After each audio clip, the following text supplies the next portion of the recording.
Hey everybody, it's Chef Joe and welcome to Sunday Dinner with Chef Joe.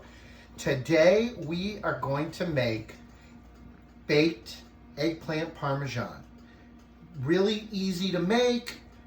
You can make it from scratch. You can cheat a little. I'm going to show you everything today so that we can do it all right?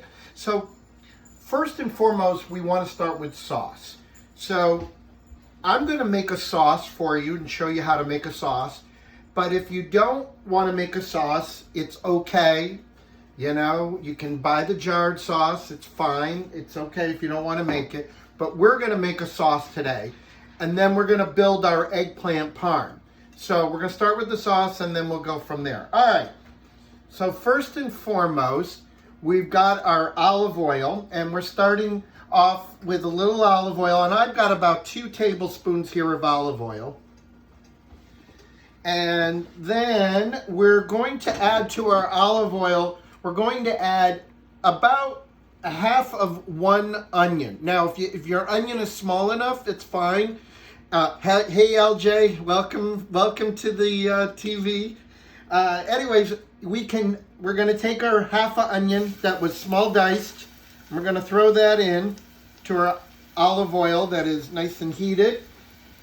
We're then going to add, and here's the funny part. So when I posted the ingredients for this week, I forgot garlic. Like, who can make Italian food without garlic? I know there is one person, my mother.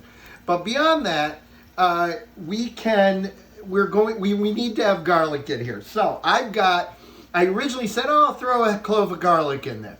Then my sister-in-law said, what do you mean clove? Come on. And so I said, all right, throw 2 cloves in there. You know what? I'm throwing 3 cloves of garlic into our sauce. How's that? You know, why not, right? We got plenty of garlic. We're good. All right. All right, next. We are going to add our dry ingredients, which is also our spices and our seasonings. So we're going to start off. We've got ourselves a quarter of a teaspoon of salt. And we can correct our seasonings later after the sauce is done. But this is just to get you started. All right. Then we also have, we're doing a quarter of a teaspoon of red pepper flakes. Then we're putting in 1 teaspoon of dried basil. 1 teaspoon of dry oregano, 1 teaspoon of dried thyme, and 1 to 2 bay leaves. Whenever I say 1 to 2 bay leaves, hello Rick Kolak, how are you? That's right, close baby, you tell him, Kara. Anyways, 2 bay leaves are going in there. All right. So we're going to mix all that up. Okay, and we're going to let that all blend together really nicely for a minute. And while we're doing that, we're going to open up our tomatoes. Now, obviously this time of year, there isn't real fresh tomatoes available that we want to use. Plus, when I make a sauce, I love San Marzano tomatoes. And I make sure that I actually be careful when you're getting San Marzano tomatoes. There's San Marzano style tomatoes. And then there's San Marzano. These are San Marzano. And the reason I know is, first of all, it says it's from Italy. All right. Second of all, it says it's DOP, which is the official seal that it came from that region of Italy. So those are the couple of things you want to look for. And so these are San Marzano tomatoes. It's kind of like, I always say, our version, we don't have that here in the United States, that kind of a distinction.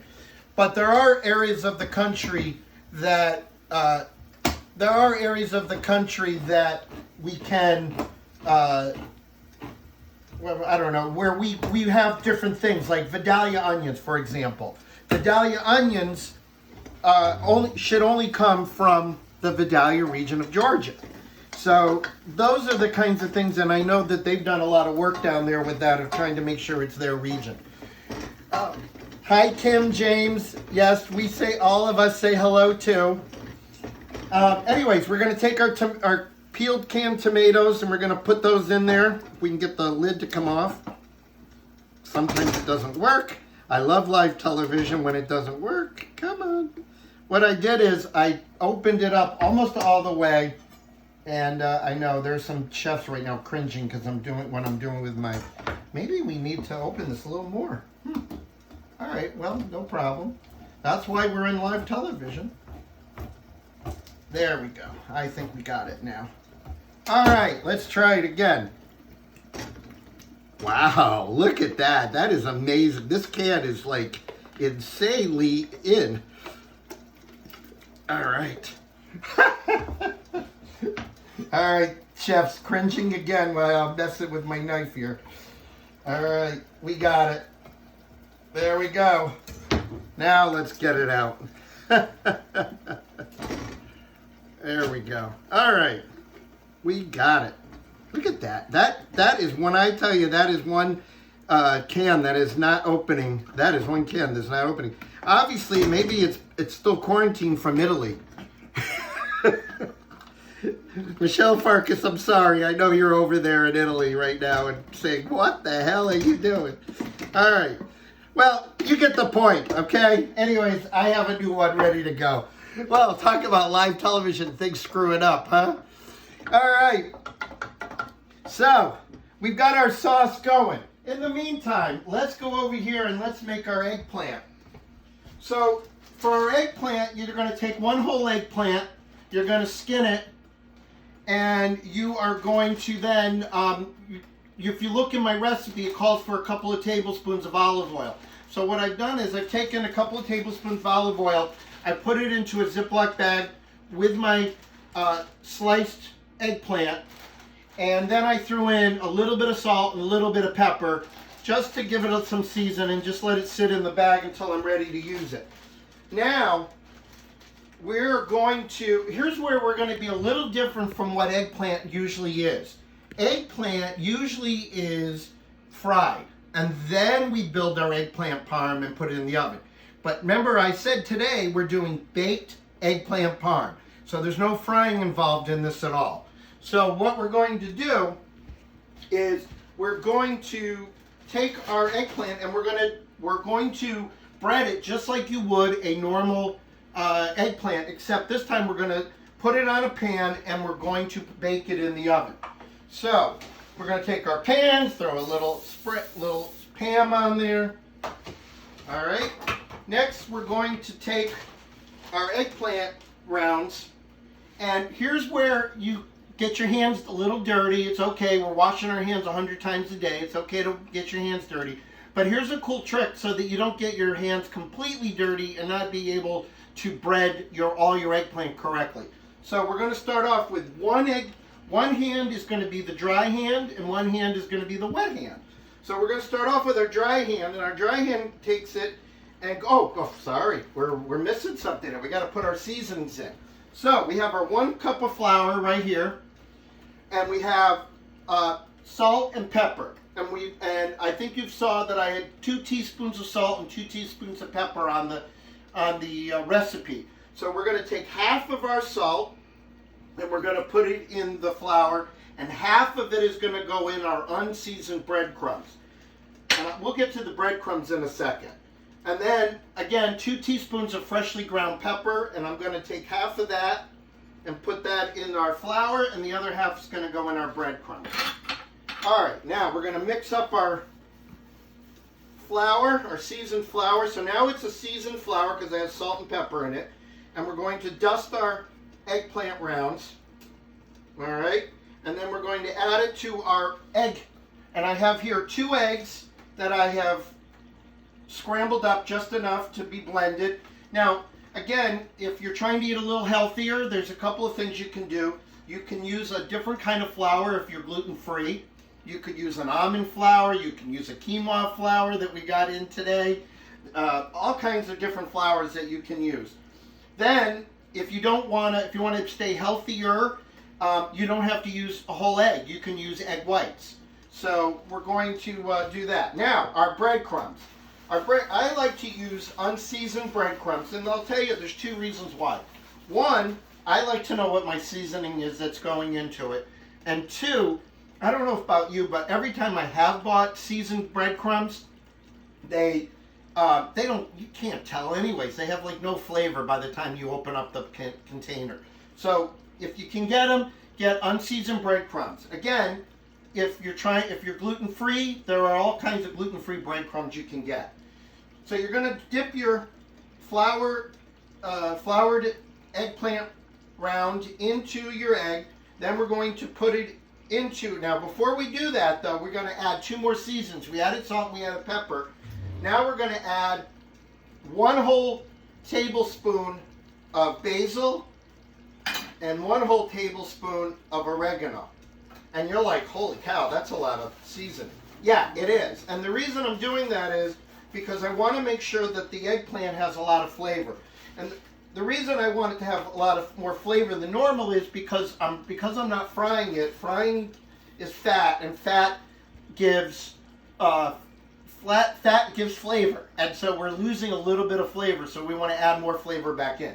Now, you want to do something even cooler, is take some of that 2 cups of Parmesan cheese that I have in the recipe, sprinkle that into your breadcrumbs, then throw that all back on there and place that on there, and you'll get some cheese on top of your breadcrumbs.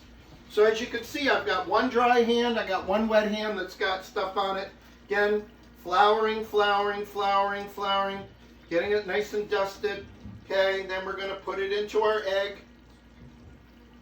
All right, then into our seasoned breadcrumbs. Okay. All right. Yes, I know I screwed up, and this is what happens when you don't remember one dry hand and 1 wet hand. All right.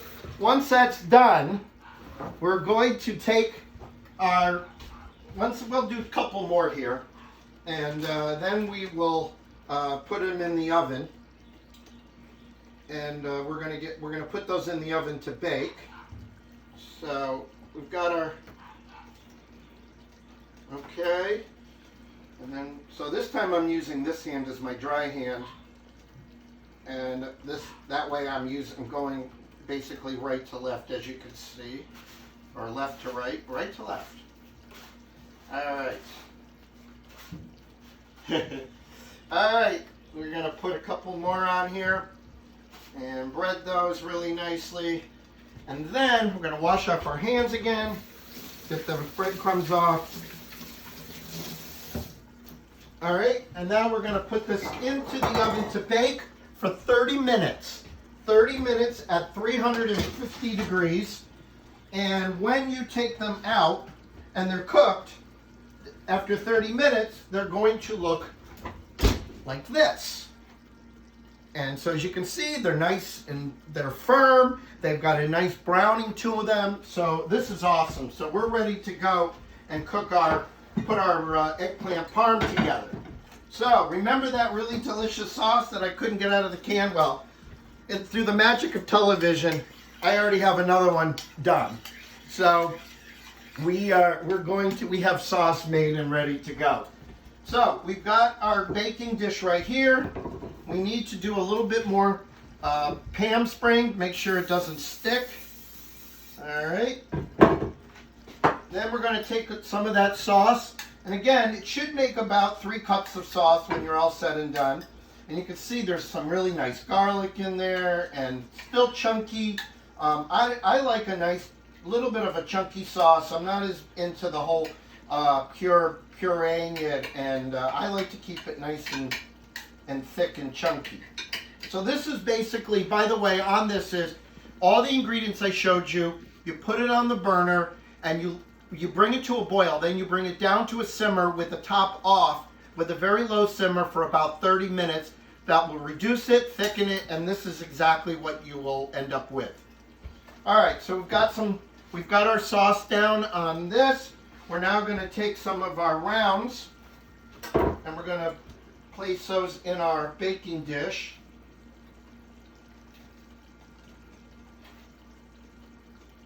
All right. And then we are going to put a little more sauce on these.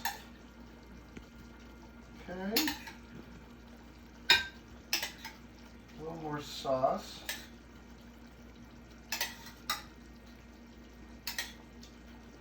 Okay. All right. Then we are going to place a mozzarella, one of these beautiful mozzarella. So this is a mozzarella log that I talked about in the recipe. You can get them sliced or they come whole. The ones I bought, I had to slice myself, so they're not perfect. And that's okay because the cheese is going to melt. And then I'm going to place those right on top of the eggplant rounds. Okay, just like that. And then, you know what? We can always throw a little more sauce on there. All right. Give some more sauce. I like a lot of sauce. I don't know about you.